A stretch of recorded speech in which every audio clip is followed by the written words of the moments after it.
जिंदगी में पेश आने वाली नागवार हालात रोजीदार की एक सख्त दिन की तरह आखिर गुजर जाते हैं। यही रमजान का असल सबक है। आने वाला कल इस शख्स का होता है जो उसके लिए तैयारी आज के दिन से शुरू कर दे। जो वक्त को बर्बाद कर देता है, वक्त इससे बर्बाद कर देता है। जब आपको हर शख्स से शिकायत होने लगी तो देख लीजिए कि कहीं खराबी आपकी ही अंदर तो नहीं।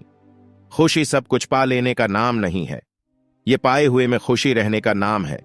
मुसलसल तरक्की का एक ही राज है, अपनी कामयाबियों को रेत पर लिखे और अपनी नाकामियों को पहतर पर।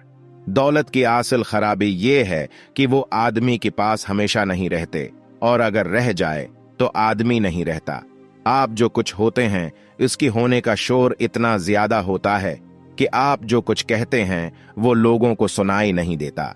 कामयाब जिंदगी ये नहीं कि आप कितनी खुश है, कामयाब जिंदगी ये है कि आपका परवरदिगार आपसे कितना खुश हैं। कल तक मैं दुनिया को बदलना चाहता था और मैं बहुत नाकाम था, लेकिन आज मैं खुद को बदल रहा हूं और मैं कामयाब हूं। हमें जिंदगी की प्रॉब्लम्स बड़े लगते हैं, लेकिन बड़ी तरक्की बड़ी प्रॉब्लम्स के बगैर नहीं मिला करते। सितारों की तरह चमकना है तो तारीकी से डरना छोड़ दें। नादान शख्स गलती करता है और भूल जाता ही अक्लमंद भी गलती करता है, मगर उसे याद रखता है।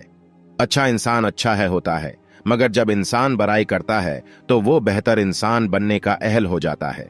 इंसान को हमेशा उसकी तकदीर से मिलते हैं, मगर इस तकदीर तक इंसान को चल कर जाना पड़ता है।